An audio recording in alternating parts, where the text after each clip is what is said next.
When I tell you God is real and nobody can tell me otherwise.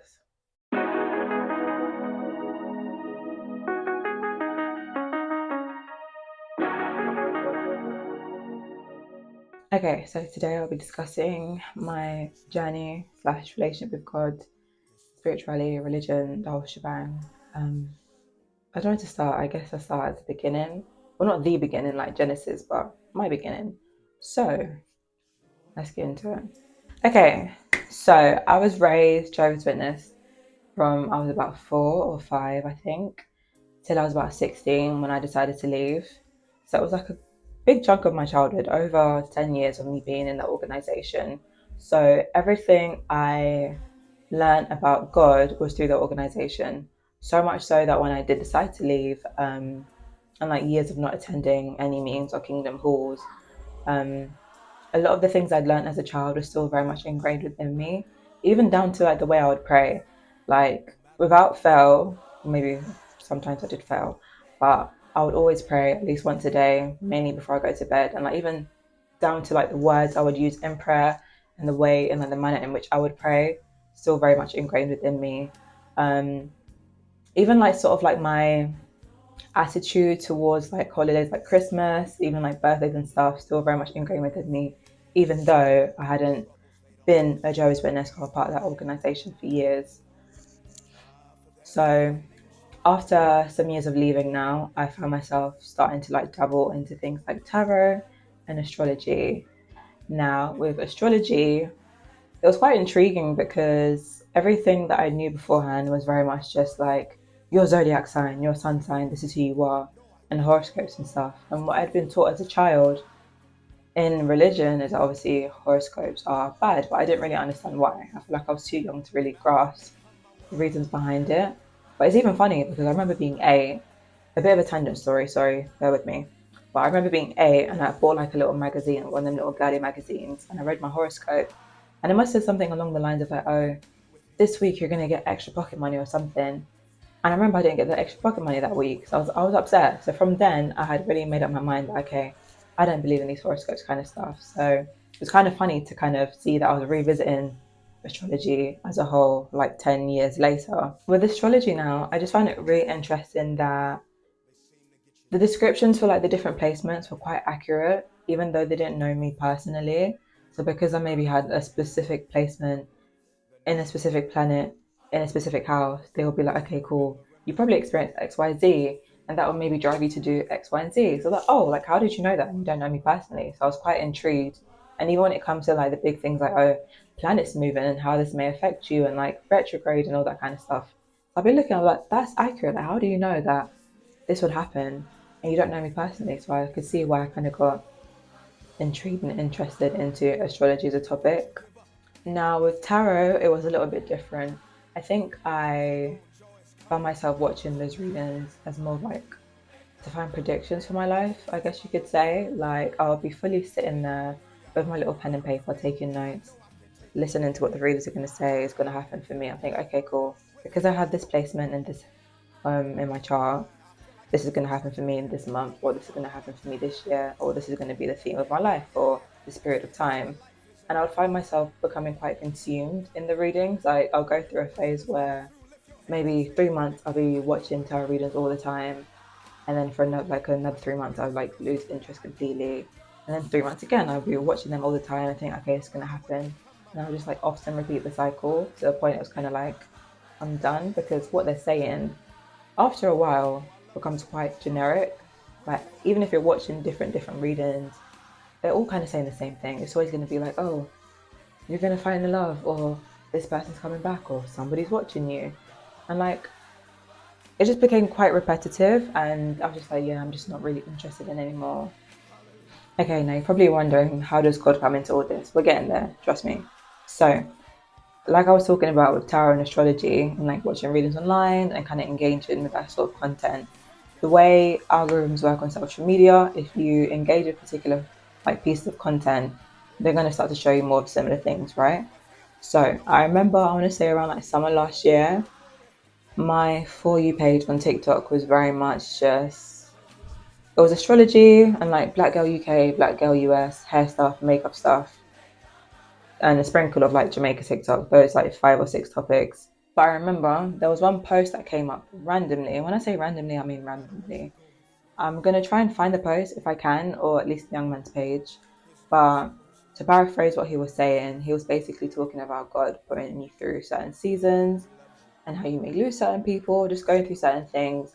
And I just remember like sitting there in shock, for one, because I've never seen this content before on my For You page. So why did it find me today? And two, because it just really resonated. And like it was really reassuring that for whatever I was going through at that time, like everything's going to be okay. And obviously, from engaging with that post, I'm going to start to see a lot of like similar content. And for me, I remember taking that initial post as a sign from God. Like, no one can convince me otherwise that in that moment, God wasn't real, because I'd never seen anything like that before. And He could see and know and feel what I was going through and how it was making me like just think about stuff and like how it was making me feel in that moment. So I just know that for me anyway, that was God in that moment. So like I was saying, engage with that post, seeing sort of like similar content now. And they're all kind of saying obviously similar things, just talking about God being there for you and going through certain seasons and kind of like staying strong, keeping the faith and all that kind of stuff. So I really like that kind of content. It was very reassuring for me at the time. And I remember one verse that kept popping up in like these different videos was, I think it was Romans 8:28, which reads, let me read it. It reads in the New King James Version, and we know that all things work together for good to those who love God, to those who are called according to His purpose. And when I first heard that verse, I'm not gonna lie, I greatly misinterpreted it. Like I misunderstood it, sorry, completely, because I was seeing all the posts that these content creators were posting as like more reassurance. I kind of took that as reassurance also. I kind of just brushed it off as like, okay, cool. This means everything's going to work out in the end and I'm going to be completely fine, without really understanding the whole all things together kind of part of the verse. And it didn't really click for me until my birthday, right? Now, the reason why my birthday was so significant for me was, I'm not going to get into the whole like long spiel of it, but on my birthday, I had a very important, quite life changing, I guess I could say, conversation with my auntie. And a bit of backstory: my auntie is a Christian. The way I would describe it, I don't know if you agree, but to me, her and Jesus, her and God are like this, like they're very close. So in our conversation, I was just mind blown because it was like,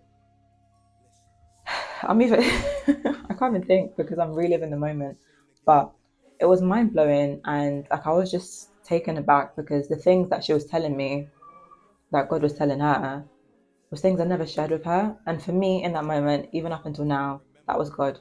Like, again, no one can convince me otherwise that that was not God. Like, God was telling her things I haven't like spoken a word to her. Do you know what I mean? Like, I haven't shared certain things with her, even about like things I was planning on doing for like my future and like what I wanted to be in the future and things I want to work on. He was sharing with her and like she was just saying it. And like when I tell you in that moment, I think we were speaking probably for like a couple hours. The way I was bawling, like quite obviously happy tears. I wasn't sad, but like it was just so overwhelming. And for me, it was just like full circle moment on top of full circle moment until full circle moment. And I feel like that's when the verse of Romans 8:28 really clicked for me. Like I was able to understand through our conversation that everything I'd been through that I would deem as negative or bad or they're just not really good that I had experienced, it was all working together for my good. Like certain things in life, although they may be negative or we may not really appreciate in the moment, like they work together for my good. Like I can't say it any other way without using the words of the verse. But without what I experienced in the past that was maybe not great in the moment, I wouldn't be where I am today. I wouldn't have learned the lessons I've learned.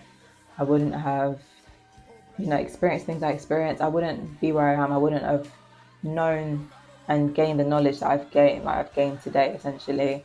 So that verse really clicked for me on my birthday. And when I tell you from then, I feel like my kind of outlook on God and religion kind of changed. Like for me, I knew that God was real before then. Like I said, I was very Jehovah's Witness. and I still prayed like every night.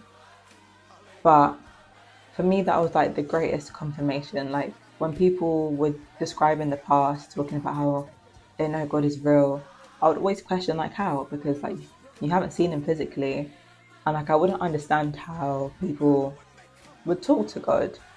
But what I came to learn again through that conversation with my auntie on my birthday is God talks to us in different ways. So the way that God may talk to you is not the way he talked to me, and vice versa. And the way I would describe having conversations with God is sort of like using an analogy of a radio. Like you have a radio and they're playing radio stations all the time. But if you're not tuned into a particular radio station, you won't hear that particular song or the particular music they're playing. So in like a similar way, God is speaking to us all the time, but we kind of have to be tuned in to actually hear what he's saying or pick up on the signs that he's given us.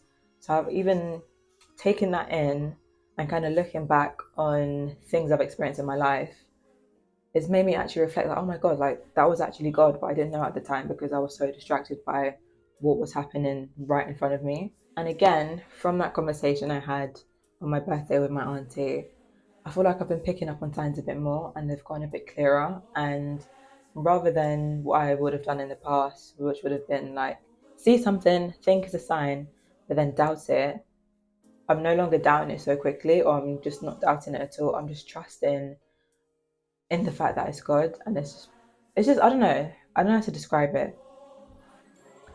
But even the fact that I'm not able to describe how I know that what I'm seeing or what I'm feeling is a sign from God, I kind of take it as that being a sign from God, if that makes sense. I don't know if I'm making sense, but I read somewhere, I can't remember the name of the book. I'm going to try and find it and like slap it in the screen or description later. But it said something along the lines of God communicates to us first through feeling and then words later on. And that resonates so deeply because that is just how it is when you get signs from God. Like you won't have a written sign somewhere saying, okay, yep, this is a sign from God. You just feel it in your being, I guess, in your gut, and you just trust in that, in your instinct that, okay, cool, this is God speaking to me. And I kind of see it the same way as when you kind of get that gut instinct that maybe something's going wrong or something, you're in a place that's quite dangerous. You just know it in your gut, and then when things play out the way they do, then you kind of have that, I guess, confirmation that yeah, my gut instinct was right. And I see God communicating with us in that same way. Like you won't always have someone to explain the sign to you. You just kind of have to trust in it and work with it essentially. And I feel like me working on the signs or working with the signs is what I'm trying to do now, like that being my next step.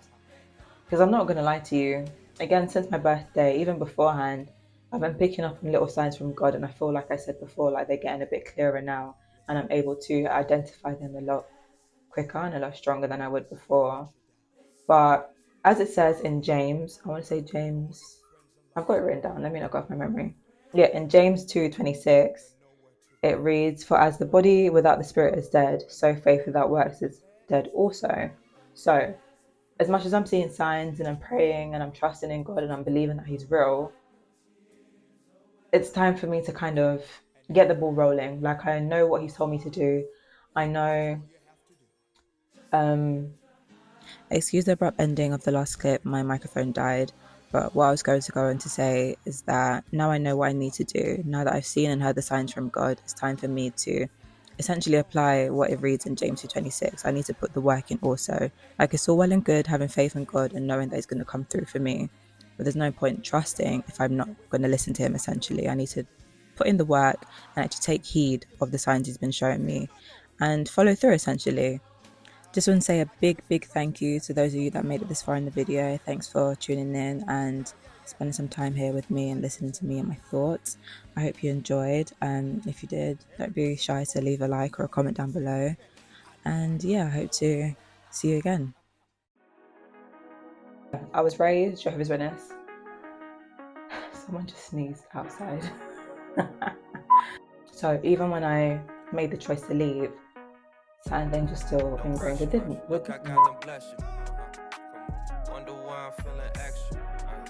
like what it do, what the business is. Folk running over what the devil sends.